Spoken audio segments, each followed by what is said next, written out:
Hi friends, welcome to I plus. ഇന്നത്തെ ക്ലാസ്സിൽ നമ്മൾ ഡിസ്കസ് ചെയ്യാനായിട്ട് പോകുന്നത് നമ്മുടെ റീസെൻ്റ് ആയിട്ട് നടന്ന സെറ്റ് ഇംഗ്ലീഷ് പരീക്ഷയുടെ ക്വസ്റ്റ്യൻ പേപ്പറാണ്. ഓക്കെ, അപ്പോൾ എന്തായാലും നമുക്ക് തുടങ്ങാം. സോ നമ്മൾ 73 ചോദ്യങ്ങൾ കംപ്ലീറ്റ് ചെയ്തിട്ടുണ്ടായിരുന്നു. 74ാമത്തെ ചോദ്യം ഇതാണ്.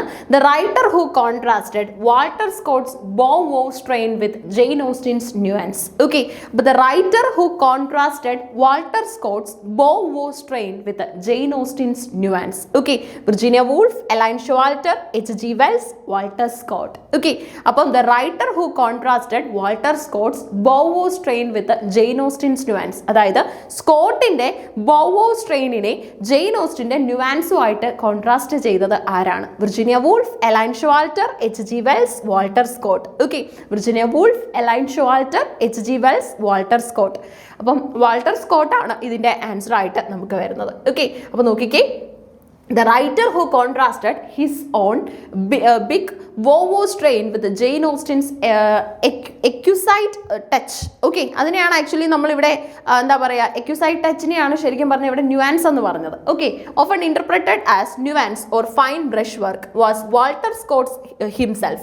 In his journal entry dated March 14, 1826, Scott wrote, "The big Vovo strain I can do myself like any now going, but the accusate touch which renders ordinary commonplace things and characters interesting from the truth of the description and the sentiment he denied to me." അല്ലേ?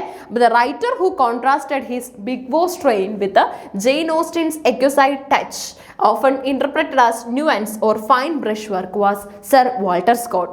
In his journal entry dated March 14, 1826, Scott wrote, "The big Vovo strain I can do myself like any now going, but the accusate touch which renders ordinary commonplace things and characters interesting from the truth of the description and the sentiment is denied to me." അല്ലേ? അപ്പോൾ ശരിക്കും പറഞ്ഞാൽ സ്കോട്ടാണ് ഇത്തരത്തിലുള്ള ഒരു connection, ഒരു Inter connection കൊണ്ടുവന്നത്. അല്ലേ? Contrast ചെയ്യുകയും കൊണ്ടുവരുന്നുണ്ട്. കോൺട്രാസ്റ്റ് ചെയ്യാൻ പറയുന്നതിൽ ഡിഫറൻസിനെ കുറിച്ചും ഹൈലൈറ്റ് ചെയ്യുന്നുണ്ട്, എന്നാൽ ഒരു സിമിലാരിറ്റി എക്സിസ്റ്റ് ചെയ്യുന്നുണ്ട്. സിമിലാരിറ്റി ആണോ കൂടുതലെന്ന് ചോദിച്ചു കഴിഞ്ഞാൽ അല്ല, ഡിഫറൻസ് തന്നെയാണ് അവിടെ ഹൈലൈറ്റ് ചെയ്ത് നിൽക്കുന്നത്. അല്ലേ? അപ്പോൾ the writer who contrasted Walter Scott's bow wow strain with Jane Austen's nuance എന്ന് പറയുന്നത് വാൾട്ടർ സ്കോട്ടാണ്. ഓക്കെ, വാൾട്ടർ സ്കോട്ട് എന്നുള്ളതാണ് ആൻസർ ആയിട്ട് വരുന്നത്. ഓക്കെ, അപ്പോൾ the 19th century writer who did not attempt to write a play. Okay, ഏത് 19th century റൈറ്ററാണ് ഒരു play എഴുതാനുള്ള അറ്റംപ്റ്റ് ഒന്നും എടുക്കാഞ്ഞത്? ഓക്കെ, ഓപ്ഷൻസിൽ നമുക്ക് ഹെൻറി ജെയിംസ് ഉണ്ട്, റോബർട്ട് ബ്രൗണിംഗ് ഉണ്ട്, വില്യം ചാക്കറെ ഉണ്ട്, അതുപോലെ തന്നെ ആൽഫ്രഡ് ടെനീസൺ ഉണ്ട്. ഓക്കെ, അപ്പോൾ the 19th century writer who did not attempt to write a play. Okay, ഒരു പ്ലേ എഴുതാനുള്ള അറ്റംപ്റ്റ്സ് എടുക്കാഞ്ഞ 19th century റൈറ്റർ ആരാണെന്ന്? Henry James, Robert Browning, William Thackeray, Alfred Tennyson. Okay, Alfred Tennyson. Answer വരുന്നത് William ചാക്കറെയാണ്. William ചാക്കറെയാണ് ഇതിന്റെ answer വരുന്നത്. Based on the literary history of the 19th century, Henry James made several attempts to write plays. Example Daisy Miller, the American, അതുപോലെ തന്നെ Guy Domville. അല്ലേ? അപ്പോൾ Henry James made several attempts to write plays. Example നമ്മുടെ Daisy Miller, the American, അതുപോലെ തന്നെ Guy Domville. Okay, അപ്പം ഈ literary അറ്റംപ്റ്റ്സിനെ ബേസ് ചെയ്തിട്ട് who is the writer who did not take an attempt to write a play? ടാക്കറെയാണ്. Okay, Henry James എഴുതിയിട്ടുണ്ട്, വർക്കിന്റെ പേരാണ് ഡെയ്സി മില്ലർ, അതുപോലെ തന്നെ നമ്മുടെ അമേരിക്കന് ഗായ് ഡോംവില്ലെയൊക്കെ. റോബർട്ട് ബ്രൗണിങ്ങിന്റെ കേസിൽ സെവറൽ പ്ലേസ് എഴുതിയിട്ടുണ്ട്, ഇൻക്ലൂഡിങ് സ്ട്രാഫോർഡ്, അതുപോലെ തന്നെ and a bolt in the scutcheon. Okay, Strafford, അതുപോലെ തന്നെ ബ്ലോട്ട് ഇൻ ദ സ്ലച്ചിയോൺ ഒക്കെ റൈറ്റർ എഴുതിയ വർക്കാണ്. ഇനി വില്യം ടാക്കറയിലേക്ക് വന്നു കഴിഞ്ഞാൽ primarily novelist, essayist and journalist ആണ്. Okay, while he wrote a great deal of fiction, satires and sketches, he did not establish a career as a playwright, okay, or produce well-known plays in the same manner as the other options. Okay, അപ്പോൾ ഓപ്ഷൻസിലുള്ള ബാക്കി റൈറ്റേഴ്സിനെ പോലെ നമ്മുടെ Henry മാക്പീസ് ടാക്കറെ എന്ത് ചെയ്തിട്ടില്ല? Place ഒന്നും തന്നെ ചെയ്തിട്ടില്ല. ഇനി Alfred ടെനീസൺ wrote several verses including Queen Mary, Harlot and Becket. Therefore, the writer who did not attempt or at least produce known plays among the options provided is considered to be William Thackeray. William Thackerayയാണ് ഇതിനകത്ത് 19th century playwright, 19th century writer who did not attempt to write a play. Answer വരുന്നത് William ടാക്കറെയാണ്. Okay, അപ്പോൾ Henry ജെയിംസും Robert ബ്രൗണിങ്ങും William Makepeace ടാക്കറയും Alfred ടെനീസണും ഉണ്ട്. Answer വരുന്നത് വില്യം ടാക്കറെയാണ്. വില്യം മാക്പീസ് ടാക്കറെയാണ് 19th century writer who did not write a play. ഒരു പ്ലേ എഴുതാത്ത പ്ലേ റൈറ്റ് വില്യം മാക്പീസ് ടാക്കറെയാണ്. അടുത്തത് The ghost of Christmas appear to. Ghost of Christmas appear to ഏതുമായിട്ടാണ് അപ്പിയർ ചെയ്യുന്നത്? Okay, Ebenezer Scrooge, Rabbit Angstrom, അതുപോലെ തന്നെ നമ്മുടെ റൂപ്പൽ സ്റ്റിൽക്കിൻ, ഒപ്പം തന്നെ നമുക്ക് ബോബ് ക്രാറ്റ്ഷിറ്റിനെ കാണാൻ സാധിക്കും. Ghost of Christmas appear to Ebenezer Scrooge, അതുപോലെ തന്നെ റാബിറ്റ് ആൻസ്ട്രോം, ഒപ്പം തന്നെ റൂപ്പൽ സ്റ്റിൽ സ്കിൻ, അതുപോലെ തന്നെ ബോബ് ക്രാച്ച് ഗിഫ്റ്റ് ഉണ്ട്. ആൻസർ വരുന്നത് എബനേസർ സ്ക്രൂജ് ആണ്. Okay, Ebenezer Scrooge. The ghost of Christmas past, present and yet to come appear to Ebenezer Scrooge in Charles Dickens 1843 നോവലിലെ എ ക്രിസ്മസ് കാരോൾ അല്ലേ. അപ്പോൾ the ghost of Christmas എന്ന് പറയുന്നത് past, present and yet to come എന്ന് പറയുന്നത് appear to Ebenezer Scrooge in Charles Dickens 1843 നോവലിലെ അല്ലേ. Ebenezer സ്ക്രൂജിനെ കുറിച്ചാണ് ഇവിടെ റെപ്രസെന്റേഷൻ വരുന്നത്. എവിടെയാണ്? ഇൻ ചാൾസ് ഡിക്കൻസ് 1843 നോവലിലെ A Christmas Carol. Okay, flowing A visit from the ghost of his deceased business partner Jacob Marley, Scrooge is haunted by three spirits in a single night in an effort to compel him to change his misery ways and find redemption. അല്ലേ, അപ്പോൾ നോക്കിക്കേ, following a visit from the ghost of his deceased business partner Jacob Marley, Scrooge is haunted by three spirits in a single night in an effort to compel him to change his misery ways and find redemption. അല്ലേ, Scrooge എന്താ ഇവിടെ ചെയ്യുന്നത്? Misery വേസിൽ നിന്നും change ചെയ്തിട്ട് redemption attain ചെയ്യാനായിട്ട്, റിഡംഷനിലേക്ക് എത്താനായിട്ടാണ് ഇവിടെ ശ്രമിക്കുന്നത് അല്ലേ. അപ്പം അടുത്തത് നമ്മുടെ 77ാമത്തെ ചോദ്യമാണ്. 76 ക്ലിയർ ആയോ? ചോദ്യം ഇതാണ്. ഗോസ്റ്റ് ഓഫ് ക്രിസ്മസ് അപ്പിയർ ചെയ്യുന്നത് എബനേസർ സ്ക്രൂജ് എന്ന് പറയുന്ന ക്യാരക്ടറിലാണ്. എബനേസർ സ്ക്രൂജിലാണ്, ചാൾസ് ഡിക്കൻസിന്റെ ഓക്കെ നോവലായിട്ടുള്ള ക്രിസ്മസ് കാരോളിനകത്ത്. The line relating to the eternal note of sadness is from. The line relating to the eternal note of sadness is from Oedipus Rex, the Iliad, the Bible, Dover Beach. The line relating to the eternal note of sadness. Eternal note of sadness എന്ന് പറയുന്ന line relate ചെയ്യുന്നത് എവിടെ നിന്നാണ്? Oedipus റെക്സിൽ നിന്നാണോ, ഈലിയഡിൽ നിന്നാണോ, Bible ആണോ, അതോ Dover beach ആണോ? ഓക്കെ, ഡോവർ ബീച്ച് ആണ്. വളരെ ഈസി ആയിട്ട് നമുക്ക് മനസ്സിലാക്കാൻ പറ്റും. ഈ ഡോവർ ബീച്ച് ആരുടെ വർക്കാന്ന് ചോദിച്ചാൽ മാത്യു അർണോൾഡിന്റെ ആണ്. മാത്യു അർണോൾഡിന്റെ കവിതയാണ്.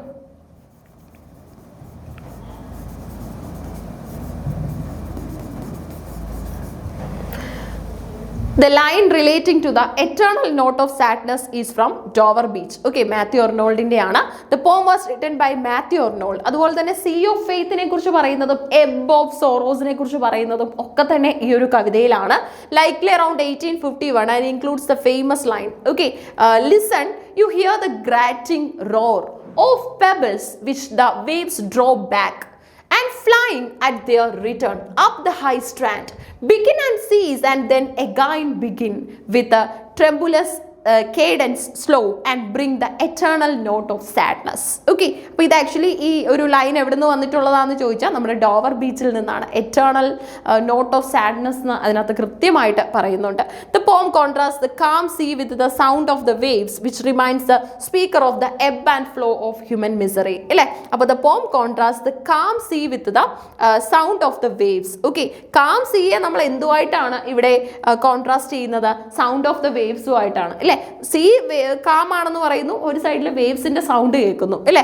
Which reminds the speaker of the ebb and flow of human misery അല്ലേ. ഹ്യൂമൻ മിസറിയുടെ എബ് ആൻഡ് ഫ്ലോ മോഷനെ കുറിച്ചാണ് ഇവിടെ ഉദ്ദേശിക്കുന്നത്. ഓക്കെ, ഹ്യൂമൻ മിസറിയുടെ എബ് ആൻഡ് ഫ്ലോ മോഷനാണ് ഇവിടെ നമുക്ക് മനസ്സിലാക്കിയെടുക്കാനായിട്ട് സാധിക്കുന്നത്. Poem contrast the calm sea with the sound of the waves which reminds the speaker of the ebb and flow of human misery. Okay, ebb and flow of human misery ആണ് അവിടെ വരുന്നത്. 78. The 19th century writer who was also a painter, a designer, a printer, businessman and leader of the socialist movement. Okay, അപ്പോൾ 19th century writer ആണ്, painter ആണ്, designer ആണ്, printer ആണ്, businessman ആണ്, അതുപോലെ തന്നെ പിന്നീട് ഒരു ലീഡർ ആയിട്ട് മാറി സോഷ്യൽ മൂവ്മെന്റിന്റെ. ആരാണ് ആ വ്യക്തി? Walter Pater, William Morris, James Connolly, അതുപോലെ തന്നെ നമുക്ക് John Ruskin. Okay, Walter Pater, William Morris, James Connolly, ഒപ്പം തന്നെ ജോൺ റസ്കിൻ. ഓക്കെ, ആൻസർ വരുന്നത് ജോൺ റസ്കിൻ ആണ്. അപ്പം the 19th century writer who was also a painter, designer and a printer, business man and leader of the socialist movement. Answer വരുന്നത് John Ruskin ആണ്. Okay, അപ്പോൾ Walter Pater ഉണ്ട്, William Morris ഉണ്ട്, James Connolly ഉണ്ട്, ഒപ്പം തന്നെ John റസ്കിനെ നമുക്ക് കാണാനായിട്ട് സാധിക്കും. ഓക്കെ, അപ്പം ഇതിന്റെ ആൻസർ വരുന്ന റസ്കിൻ റസ്കിനാണ്. ഓക്കെ, പെയിന്ററാണ്, ഡിസൈനറാണ്, പ്രിന്ററാണ്, ബിസിനസ് മാൻ ആണ്, അതുപോലെ തന്നെ leader of the socialist movement. Okay, കുറേ കാര്യങ്ങൾ ഇവിടെ ഒരുമിച്ച് തന്നിട്ടുണ്ട് അല്ലേ. അപ്പോൾ ശരിക്കും ഇവിടെ മനസ്സിലാക്കിയെടുക്കേണ്ട കാര്യം എന്താണെന്ന് വെച്ച് കഴിഞ്ഞാൽ എന്താണ്, കുറേ ഹിൻസ് ആണ് നമുക്ക് തന്നിട്ടുള്ളത്. ഓക്കെ, ഇതാകാൻ സാധ്യതയുണ്ട് എന്നുള്ള രീതിയിൽ കുറച്ച് ഹിൻസ് ആണ് ഇവിടെ നമുക്ക് കാണാനായിട്ട് സാധിക്കുന്നത്. ഓക്കെ, 79ാമത്തെ ചോദ്യം നോക്കാം. Felix Randal the farrier is the subject of a poem by. Felix Randal the farrier ഏത് കവിതയിലെ സബ്ജക്റ്റ് ആണ്? W.B. Yeats, Gerard Manley Hopkins, T.S. Eliot, George Borden. Okay, അപ്പോൾ ഫെലിക്സ് റാൻഡൽ ഒരു ഫെയറിയർ ആണ്, is the subject of a poem by W.B. Yeats, Gerard Manley Hopkins, T.S. Eliot, അതുപോലെ തന്നെ George Bourdon. ഇതിന്റെ answer വരുന്നത് എന്താണ്? Gerard Manley Hopkins. Okay, Felix Randal എന്ന് പറയുന്നത് ജെറാൾഡ് മാൻലി ഹോപ്കിൻസിന്റെ കവിതയിലെ സബ്ജക്റ്റ് ആണ്. Okay, Felix Randal farrier is the subject of a poem by Gerard Manley Hopkins. Hopkins കൊണ്ടുവന്ന സോണറ്റിന്റെ പേരാണ് കേർട്ടൽ സോണറ്റ്. ഓക്കെ, 9 വരിയുള്ള കവിതയാണ് കേർട്ടൽ സോണറ്റ് എന്ന് പറഞ്ഞ.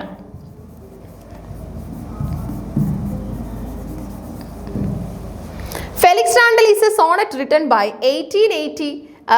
in 1880 by the British poet and Jewish priest Gerard Manley Hopkins, which was inspired by his time in Liverpool, where he cared for a local farrier blacksmith named Felix Spencer, who was dying of tuberculosis. അല്ലേ, അപ്പോൾ Felix Randal എന്ന് പറയുന്നത് sonnet ആണ്, എഴുതിയത് 1880-ലാണ്. British poet and Jesuit priest ആയിട്ടുള്ള Gerard Manley Hopkins ആണ് ഇത് എഴുതിയത്. And which was inspired by his time in Liverpool. ഇല്ലേ, ലിവർപൂളിലുള്ള തൻ്റെ ടൈമിനെ ഇൻഫ്ലുവൻസ് ചെയ്ത് എഴുതിയതാണ്. Very cared for a local farrier, ഒരു ലോക്കൽ ഫാരിയർ, ഒരു ബ്ലാക്ക് സ്മിത്തിനെ കെയർ ചെയ്യുന്നതിനെ കുറിച്ച് അതിനകത്ത് എഴുതുന്നുണ്ട്. Named Felix Spencer, who was dying of tuberculosis. അല്ലേ, ട്യൂബർക്യുലോസിസ് ബാധിച്ച് മരണത്തിനോട് മല്ലടിക്കുന്ന ഒരു വ്യക്തിയാണ് ഇവിടെ എന്ത് ചെയ്യുന്നത്, കെയർ ചെയ്യുന്നത്. അല്ലേ, അപ്പോൾ ഫെലിക്സ് റാൻഡൽ എന്ന് പറയുന്നത് നമ്മുടെ ജെറാൾഡ് മാൻലി ഹോപ്കിൻസിന്റെ കവിതയിലെ സബ്ജക്റ്റ് ആണ്. ഫെലിക്സ് റാൻഡൽ എന്ന് പറയുന്ന ഒരു സോണറ്റ് തന്നെയാണ് 1880-ലുള്ളത്. British poet and Jesuit priest ആയിട്ടുള്ള ഹോപ്കിൻസ് തയ്യാറാക്കിയതാണ്. ഇൻസ്പയർ ചെയ്യാനുള്ള റീസൺ എന്ന് പറയുന്നത് in Liverpool he cared for a local farrier. Okay, ഒരു ബ്ലാക്ക് സ്മിത്ത്. ഫെലിക്സ് സ്പെൻസർ എന്ന് പറയുന്ന ഒരു ക്യാരക്ടറിനെ, ട്യൂബർക്യുലോസിനോട് മല്ലടിക്കുന്ന ഫെലിക്സ് സ്പെൻസർ എന്ന് പറയുന്ന ഒരു ബ്ലാക്ക് സ്മിത്തിനെ ട്രീറ്റ് ചെയ്തിട്ടുണ്ടായിരുന്നു നമ്മുടെ ഹോപ്കിൻസ്. അപ്പോൾ ആ സമയത്ത് അതിൽ നിന്ന് കിട്ടിയ ഒരു എന്താണ് പറയുക, ഒരു മെസ്സേജാണ് ശരിക്കും പറഞ്ഞാൽ ഫെലിക്സ് റണ്ടൽ എന്ന് പറയുന്ന വർക്ക് എഴുതാനായിട്ട് ജെറാൾഡ് മാൻലി ഹോപ്കിൻസിനെ പ്രേരിപ്പിച്ചത്. Okay, the fictional industrial city depicted in Hard Times. Hard ടൈംസിനകത്തിൽ ഡെപ്പിക്റ്റ് ചെയ്തിട്ടുള്ള ഫിക്ഷണൽ ഇൻഡസ്ട്രിയൽ സിറ്റിയുടെ പേരെന്താണെന്ന്? Pettifog, Smogasford, Coketown, Charchester. Okay, fictional industrial city depicted in Hard Times. Hard ടൈംസിനകത്തിൽ ഡെപ്പിക്റ്റ് ചെയ്തിട്ടുള്ള ഫിക്ഷണൽ ഇൻഡസ്ട്രിയൽ സിറ്റിയുടെ പേരെന്താണ്?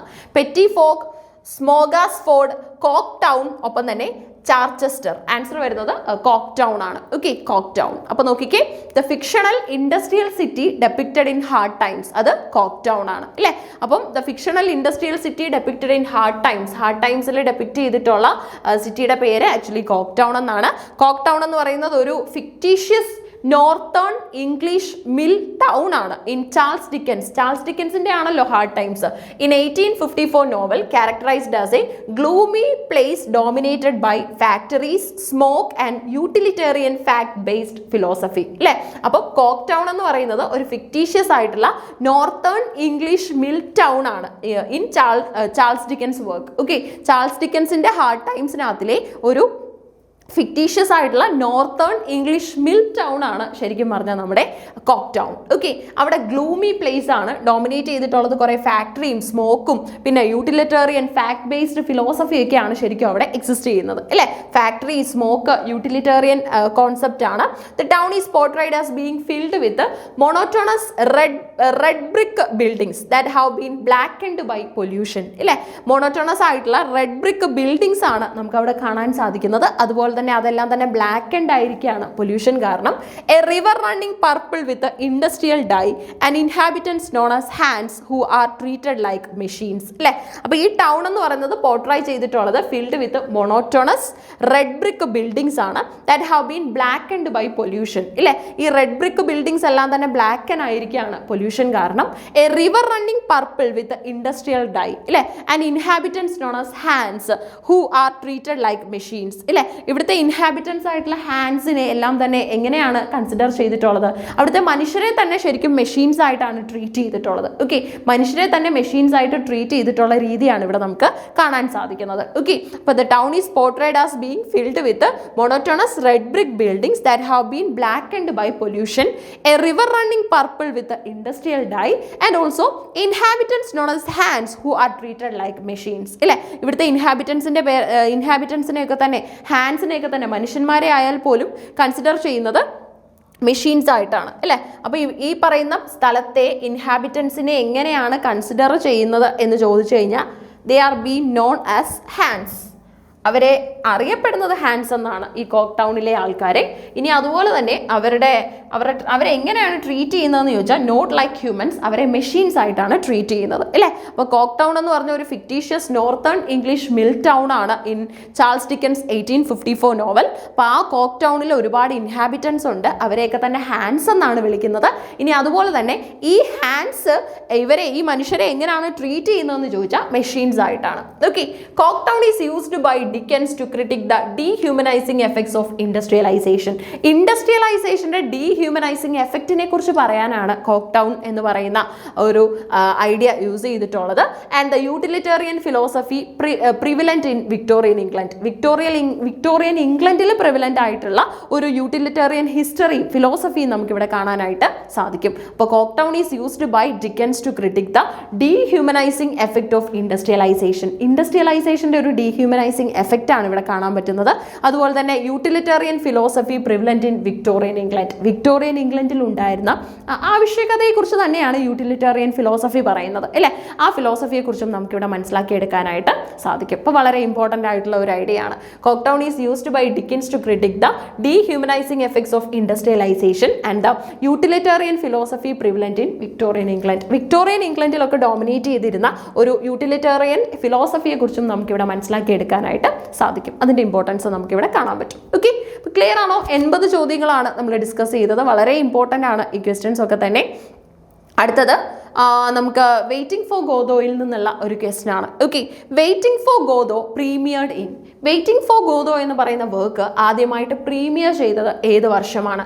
1950, 1953, 1954, 1955. Okay, waiting for Godot premiered in 1950, 1953, 54, 55. Okay, answer വരുന്നത് 1953 ആണ്. Waiting for Godot premiered in 1953. Okay, 1953 ഇത് premiere ചെയ്തിട്ടുള്ളത്. ഇതിന്റെ French title വരുന്നത് എൻ അറ്റൻഡന്റ് ഗോദോ എന്നാണ്. ധാരാളം ക്യാരക്ടേഴ്സ് ഇതിനകത്ത് വരുന്നുണ്ട്. ഈ ഗോദോ ഇൻവിസിബിൾ ആയിട്ടാണ് നിൽക്കുന്നത്. ഓക്കെ, ഗോഡിന്റെയും ഹോപ്പിന്റെയും ഒക്കെ സിമ്പിൾ ആയിട്ടാണ് ശരിക്കും നമ്മൾ ഗോദോ എന്ന് പറയുന്ന ക്യാരക്ടറിനെ കാണുന്നത്. ഗോദോ കൂടാതെ ലക്കി, പിന്നെ പൂസോ, ഈസ്ട്രഗൻ, വ്ളാഡിമർ അല്ലേ, ഇങ്ങനെ ഒരുപാട് കഥാപാത്രങ്ങളെ നമുക്ക് ഈ ഒരു വർക്കിനകത്ത് തന്നെ കാണാൻ സാധിക്കും. എക്സിസ്റ്റൻഷ്യലിസത്തിൻ്റെയും അബ്സോർഡിസത്തിൻ്റെയും ഒക്കെ ഒരു വലിയ സിമ്പിളായിട്ടും നമുക്കിതിനെ കാണാം അല്ലേ. എക്സിസ്റ്റൻഷ്യലിസത്തിൻ്റെയും അബ്സോർഡിസത്തിൻ്റെയും ഒക്കെ തന്നെ വലിയൊരു സിമ്പിളായിട്ടും നമുക്കിതിനെ മനസ്സിലാക്കിയെടുക്കാനായിട്ട് സാധിക്കും. അപ്പോൾ വെയിറ്റിംഗ് ഫോർ ഗോദോ പ്രീമിയർ ചെയ്തിട്ടുള്ളത് ഏത് വർഷമാണെന്ന് ചോദിച്ചാൽ 1953 okay, waiting for Godot premiere ചെയ്തിട്ടുള്ള വർഷം ഏതാണെന്ന് ചോദിച്ചാൽ 1953 ആണ്. Okay, 1953 is the right answer. Waiting for Godot is premiered in 1953. അടുത്തത് നമ്മുടെ 82ാമത്തെ ചോദ്യമാണ്. അതും ഇമ്പോർട്ടൻ്റ് ആയിട്ടുള്ള ഒരു ക്വസ്റ്റ്യൻ ആണ് നമ്മളോട് സ്റ്റേറ്റ് ചെയ്യുന്നത്. Okay, very important question. The term for learner evaluation of their own progress. Learner തന്നെ തൻ്റെ ഇവാലുവേഷൻ നടത്തുന്നു. ഓക്കെ, ആ ഒരു പ്രക്രിയയ്ക്ക് നമുക്ക് പറയാൻ സാധിക്കുന്ന ടേം എന്താണ്? Self assessment, peer evaluation, bottom up approach, അതുപോലെ തന്നെ top down approach. Okay, the term for learner evaluation of their own progress. Okay, learner തന്നെ തൻ്റെ ഇവാലുവേഷൻ പ്രോഗ്രസ് ചെയ്യുന്നതിനെ എന്ത് ടേം ആണ് നമുക്ക് പറയാൻ പറ്റുന്നത്? Self assessment, peer evaluation, bottom up approach, അതുപോലെ തന്നെ down town approach. Okay, answer വരുന്നത് സെൽഫ് അസസ്മെന്റ് ആണ്. ഓക്കെ, സെൽഫ് അസസ്മെന്റ് ആണ് അവിടെ കുട്ടി ചെയ്യുന്നത് അല്ലെ. The term for learner evaluation of their own progress എന്ന് പറയുന്നത് സെൽഫ് അസസ്മെന്റ് ആണ്. സെൽഫ് അസസ്മെന്റ് അല്ലെങ്കിൽ സെൽഫ് ഇവാലുവേഷൻ എന്ന് പറയുന്നത് process where learners reflect on, monitor and make judgments about their own work അല്ലെ. ലേണർ അവിടെ എന്താണ് റിഫ്ലക്ട് ചെയ്യുന്നു, മോണിറ്റർ ചെയ്യുന്നു, ജഡ്ജ്മെന്റ്സ് വെക്കുന്നു അല്ലെ, അവരുടെ വർക്കിനെ കുറിച്ച്, പെർഫോമൻസിനെ കുറിച്ച്, അതുപോലെ തന്നെ പ്രോഗ്രസ് അഗെയിൻസ്റ്റ് സ്പെസിഫിക് ക്രൈറ്റീരിയ അല്ലെ. ഏതെങ്കിലുമൊക്കെ പെർട്ടിക്കുലർ ക്രൈറ്റീരിയാസ് വെച്ചിട്ട് അതിനകത്തിൽ അവരുടെ പ്രോഗ്രസ് എങ്ങനെയാണ്, അവർക്ക് എങ്ങനെ അതിനകത്ത് മുന്നേറാൻ പറ്റുന്നു എന്നൊക്കെ മനസ്സിലാക്കുന്നു. It is considered A form of assessment AS learning. Okay, form of assessment as learning which empowers students to take ownership of their learning, identity, strength, weakness and set future goals. ഇല്ലേ, ഇവിടെ എന്താ സംഭവിക്കുന്നത്? Students അവരുടെ ownership ഏറ്റെടുക്കുകയാണ്. Okay, അവരുടെ ലേണിംഗിന്റെ, identity സ്ട്രെങ്തിന്റെ, വീക്ക്നെസിന്റെ, അതുപോലെ തന്നെ goals set ചെയ്യുന്നതിന്റെ എല്ലാം തന്നെ ഓണർഷിപ്പ് കുട്ടികൾ തന്നെ ഏറ്റെടുക്കുകയാണ്. പിയർ ഇവാലുവേഷൻ എന്നൊരു ഓപ്ഷൻ ഉണ്ട്, where students evaluate each others work. കുട്ടികൾ തന്നെ അവരുടെ അങ്ങോട്ടും ഇങ്ങോട്ടും കൂട്ടുകാരുടെ വർക്ക് എല്ലാം ഇവാലുവേറ്റ് ചെയ്യുകയാണ് പിയർ ഇവാലുവേഷനകത്ത്. ഇനി ബോട്ടം അപ്പ് അല്ലെങ്കിൽ ടോപ്പ് ഡൗണിനകത്തിൽ എന്തുവാ സംഭവിക്കുന്നത് വെച്ചാൽ, ബോട്ടം അപ്പും ടോപ്പ് ഡൗണിലും അപ്രോച്ചുകളാണ് ഇത് രണ്ടും. Methods of teaching or processing information, not forms of learner led evaluation അല്ലെ. അപ്പോൾ ബോട്ടം അപ്പ് അല്ലെങ്കിൽ ടോപ്പ് ഡൗൺ അപ്രോച്ച് എന്ന് പറയുന്നത് they are methods of teaching or processing information. Teaching അല്ലെങ്കിൽ പ്രോസസിങ് ഇൻഫർമേഷൻ അവിടെ നടക്കുന്നത്, not forms of learner led evaluation. Okay, learner led evaluation അല്ല അവിടെ നടക്കുന്നത്, ആക്ച്വലി ടീച്ചിങ് അല്ലെങ്കിൽ പ്രോസസ് ഓഫ് ഇൻഫർമേഷൻ ആണ് അവിടെ പോസിബിൾ ആയിട്ട് വരുന്നത്. ഓക്കെ, അപ്പോൾ ഇത്ര ഓപ്ഷൻസ് കൃത്യമായിട്ട് നമ്മളൊന്ന് ചെക്ക് ചെയ്യേണ്ടതായിട്ടുണ്ടായിരുന്നു. Okay, but term for learner evaluation of their own process, learner തന്നെ തൻ്റെ ഇവാലുവേഷൻ നടത്തുന്നതിനെ നമ്മൾ സെൽഫ് അസസ്മെന്റ് എന്നാണ് പറയുന്നത്. ഓക്കെ, സെൽഫ് അസസ്മെന്റ് എന്ന് പറയുന്ന പ്രോസസ്സാണ് അവിടെ വർക്ക്ഔട്ട് ചെയ്യപ്പെടുന്നത്. ഓക്കെ, അപ്പോൾ അത് കൃത്യമായിട്ട് നമ്മൾ മനസ്സിലാക്കണം. പിന്നെ പിയർ ഇവാലുവേഷൻ ഉണ്ട്. ഓക്കെ, കൂട്ടുകാരുടെയൊക്കെ തന്നെ ബുക്കുകൾ അല്ലെങ്കിൽ കൂട്ടുകാർ എഴുതിയ കാര്യങ്ങൾ നമ്മൾ തന്നെ നോക്കിയിട്ട് വിലയിരുത്തൽ നടത്തുന്നു. ബോട്ടം അപ്പ് അപ്രോച്ചും അതുപോലെ തന്നെ ടോപ്പ് ഡൗൺ അപ്രോച്ചും നമുക്ക് പിന്നീട് ഓപ്ഷൻസിൽ കാണാനായിട്ട് സാധിക്കും. ഓക്കെ, അപ്പോൾ ഇത്രയും കാര്യങ്ങൾ കംപ്രൈസ്ഡ് ആയിട്ടാണ് ശരിക്കും പറഞ്ഞ ഇവാലുവേഷൻ പ്രോസസ്സ് നമ്മൾ നടത്തുന്നത്. ഇവാലുവേഷൻ അസസ്മെന്റും ഒക്കെ തന്നെ ഈസി ആയിട്ടുള്ള അല്ലെങ്കിൽ എന്താണ് കംപ്രൈസ്ഡ് ആയിട്ടാണ് നിൽക്കുന്നത്, കണക്റ്റഡ് ആയിട്ടാണ് നമുക്ക് ഇതിനെയൊക്കെ തന്നെ മനസ്സിലാക്കി എടുക്കാനായിട്ട് സാധിക്കുന്നത്. ഓക്കെ, അപ്പം ഇവാലുവേഷനിൽ നിന്ന് ഇപ്പോൾ 2-3 ചോദ്യങ്ങൾ നമുക്കായി ഇല്ല, സെയിം ക്വസ്റ്റ്യൻ പേപ്പറിൽ തന്നെ. ഇപ്പം റൂബ്രിക്സിൽ നിന്ന് നമുക്കൊരു ക്വസ്റ്റ്യൻ ഉണ്ടായിരുന്നു, അസസ്മെന്റ് ഇവാലുവേഷനിൽ നിന്ന് നമുക്ക് ചോദ്യം വന്നു ഇല്ലേ. സെൽഫ് അസസ്മെന്റ് പോലെയുള്ള മെത്തേഡുകളൊക്കെ തന്നെ നമുക്ക് നടത്തിയെടുക്കാൻ പറ്റുന്നതിൻ്റെയും അതിൻ്റെ ഇമ്പോർട്ടൻസും ഒക്കെ നമ്മൾ കണ്ടു. അപ്പോൾ ഇങ്ങനെയുള്ള വേരിയസ് ഐഡിയാസ് നമുക്ക് ഇവിടെ കൺസിഡർ ചെയ്ത് മനസ്സിലാക്കി എടുക്കാനായിട്ട് സാധിക്കും. Okay, the term for learner evaluation of their own പ്രോഗ്രസിനെ നമ്മൾ സെൽഫ് അസസ്മെന്റ് എന്നാണ് പറയുന്നത്. ഓക്കെ, സെൽഫ് അസസ്മെന്റ് എന്നാണ് നമുക്കതിനെ പറയാനായിട്ട് സാധിക്കുന്നത്. അപ്പം ഇങ്ങനെയുള്ള കാര്യങ്ങളെല്ലാം കണക്ട് ചെയ്ത് എന്താണ് പഠിക്കുക. ഓക്കെ, ഒരേപോലെ ഒരേ ഒരു സ്ട്രക്ചറിൽ നമുക്ക് പഠിച്ചെടുക്കാനായിട്ട് സാധിക്കും. ഓക്കെ, അപ്പം ഇത്തരത്തിലുള്ള ചോദ്യങ്ങളാണ് നമുക്ക് കൂടുതലും വന്നിട്ടുള്ളത്. അസസ്മെന്റ് ബേസ്, പിയർ ഇവാലുവേഷന്, പിന്നെ അടുത്തത് നമുക്ക് പിന്നെ ലിറ്ററേച്ചറിലേക്ക് പോവുകയാണ് അല്ലേ. അടുത്ത ക്വസ്റ്റ്യൻസ് വരുമ്പോൾ ലിറ്ററേച്ചർ ബേസ്ഡ് ആയിട്ടുള്ള ക്വസ്റ്റ്യൻസ് ആണ് വരുന്നത്. ഫോർ എക്സാമ്പിൾ ഇപ്പം and this also has been one of the dark places of the earth said the fictional narrator. ഏത് ഫിക്ഷണൽ നറേറ്റർ ആണ് പറയുന്നത്? എർത്തിലെ one among the dark place ആണ് ഈ സ്ഥലവും എന്ന് പറഞ്ഞത് ആരാണ്? Ishmael Marlow Rusty Swaminathan. നോക്കിക്കേ, Ishmael Marlow Rusty Swaminathan. Answer വരുന്നത് മാർലോ ആണ് അല്ലെ. അപ്പം and this also had been one of the dark places of the earth said the fictional narrator Marlow. Okay, Marlow എന്നുള്ളതാണ് ഇതിന്റെ ആൻസർ ആയിട്ട് നമുക്ക് കൊടുക്കാനായിട്ട് സാധിക്കുന്നത്.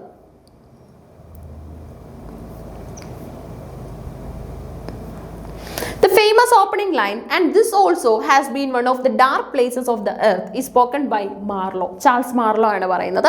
In Joseph Conrad's novella Heart of Darkness. Okay, Heart of Darkness എന്ന് പറയുന്ന voyage related ആയിട്ട് കൂടുതലും വർക്കുകൾ എഴുതുന്ന ജോസഫ് കോൺറാഡിന്റെ നോവലായ ഹേർട്ട് ഓഫ് ഡാർക്ക്നെസ്സിലാണ് മാർലോയെ കാണാൻ പറ്റുന്നത്. Charles Marlow. മാർലോ ഇങ്ങനെ പറയുന്നുണ്ട്, and this also has been one of the dark places of the earth. Marlowe says this while sitting on a boat. ഒരു ബോട്ടിൽ ഇരിക്കുമ്പോഴാണ് ഇത് പറയുന്നത്. നെല്ലി എന്നാണ് ആ ബോട്ടിന്റെ പേര്. On the river Thames near London, referencing the time when the Romans arrived in Britain. ഇല്ലേ, റോമൻസ് ബ്രിട്ടനിൽ എത്തിയ ആ ഒരു കാര്യത്തിനെ കുറിച്ചൊക്കെയാണ് ശരിക്കും പറഞ്ഞാൽ ഇവിടെ റെഫറൻസ് ചെയ്യുന്നത് അല്ലേ. ആ ഒരു ഐഡിയ നമുക്ക് ഇവിടെ കാണാൻ സാധിക്കും. സിഗ്നിഫിക്കൻസ് എന്ന് പറഞ്ഞാൽ it establishes the themes of European imperialism and the critics the civilising mission by highlighting that Europe like Africa has a history of savagery അല്ലേ. യൂറോപ്പിന് ഈ പറയുന്ന നമ്മുടെ യൂറോപ്പ് ലൈക്ക് ആഫ്രിക്ക, യൂറോപ്പിന് ആഫ്രിക്കയെ പോലെ ഒരു ഹിസ്റ്ററി ഓഫ് സാവേജറി പറയാനായിട്ടുണ്ട് എന്നുള്ള ഒരു റിഫ്ലക്ഷനാണ് അവിടെ കിട്ടുന്നത്. It establishes the themes of European imperialism and critic the civilizing mission by highlighting that Europe like Africa has a history of savagery അല്ലേ. യൂറോപ്പിന് ഈ പറയുന്ന നമ്മുടെ ആഫ്രിക്കയെ പോലെ തന്നെ ഒരു ഹിസ്റ്ററി ഓഫ് സാവേജറി പറയാനുണ്ട് അല്ലേ. അതായത് ഓൾമോസ്റ്റ് ഓൾ ഓഫ് ദ നേഷൻസിനും ഈ പറയുന്ന കൊളോണിയലിസത്തിൻ്റെ സിമിലർ ആയിട്ടുള്ള, ചിലപ്പോൾ കൊളോണിയലിസം ആയിരിക്കത്തില്ല അവർക്ക് ഫേസ് ചെയ്യേണ്ടതായിട്ട് വരുന്നത്, എന്നാൽ പോലും കൊളോണിയലിസം പോലെയുള്ള സിമിലർ എഫക്ട്സ് ഫേസ് ചെയ്യേണ്ടതായിട്ടും അതുപോലെ തന്നെ അത്തരം ക്രൈസിസുകളിലൂടെ കടന്നു പോകേണ്ടതായിട്ടും ഒക്കെ വരാറുണ്ട്. ഓക്കെ, സോ അത്തരം അറ്റംസും നമുക്കിവിടെ മനസ്സിലാക്കിയെടുക്കാനായിട്ട് സാധിക്കും അല്ലേ. അപ്പോൾ no nation is completely free ഇല്ലേ. ഒരു നേഷനും എന്തല്ല, കംപ്ലീറ്റ്ലി ഫ്രീ അല്ല, ഒരു 10% ഫ്രീ ആണ് എന്ന് നമുക്ക് പറയാനായിട്ട് സാധിക്കത്തില്ല. എവിടെയെങ്കിലുമൊക്കെ തന്നെ എന്തെങ്കിലുമൊക്കെ തന്നെ ബാരിയേഴ്സും ലിമിറ്റേഷൻസും എക്സിസ്റ്റ് ചെയ്യുന്നത് നമുക്ക് കാണാനായിട്ട് സാധിക്കും. ഓക്കെ, സോ അതിനെയൊക്കെ തന്നെ ഓവർകം ചെയ്യുമ്പോഴാണ് ഏറ്റവും ഫ്രീ ആയിട്ടുള്ള, ഏറ്റവും എന്താണ് പറയുക, വളരെയധികം ഇമ്പൾസിലുള്ള അല്ലെങ്കിൽ വളരെയധികം ഫ്രൂട്ട്ഫുൾ ആയിട്ടുള്ള ഒരു ലൈഫ് നമുക്ക് പോസിബിൾ ആവുന്നത്. ഓക്കെ, അപ്പം it establishes the theme of European imperialism and critics the civilising mission by highlighting that Europe like Africa has a history of savagery അല്ലേ. യൂറോപ്പിന് ഈ പറയുന്ന ആഫ്രിക്കയെ പോലെ തന്നെ ഒരു ഹിസ്റ്ററി ഓഫ് സാവേജറി പറയാനായിട്ട് ഉണ്ട്. ഓക്കെ, സോ ഒരു കണക്ഷൻ നമുക്ക് ഇവിടുന്ന് കിട്ടും. അപ്പോൾ ക്വസ്റ്റ്യൻ എന്തായിരുന്നു? And this also has been one of the dark places of the earth, said the fictional narrator. ഏത് ഫിക്ഷണൽ നറേറ്റർ ഈ ഒരു ഐഡിയ പറയുന്നത്? മാർലോ ആണ് അല്ലേ. മാർലോ ആണ് ഈ ഒരു ഐഡിയ പറയുന്നത്. Charles Marlow. ഏത് വർക്കിലാണെന്ന് ചോദിച്ചാൽ ജോസഫ് കോൺറാഡിന്റെ ഹാർട്ട് ഓഫ് ഡാർക്ക്നെസ് എന്ന് പറയുന്ന വർക്കിലാണ് ഈ ഒരു ഐഡിയ നമുക്ക് കാണാനായിട്ട് സാധിക്കുന്നത്. അങ്ങനെ നമ്മൾ 83 ക്വസ്റ്റ്യൻസ് ആണ് കംപ്ലീറ്റ് ചെയ്തത്. അപ്പോൾ ഇനി നമുക്ക് 84ാമത്തെ ചോദ്യം മുതലാണ് ഡിസ്കസ് ചെയ്യാനുള്ളത്. നെക്സ്റ്റ് വീഡിയോ ലെസണിൽ നമുക്ക് അതും കൂടെ ഇൻക്ലൂഡ് ചെയ്യാം. Thank you so much.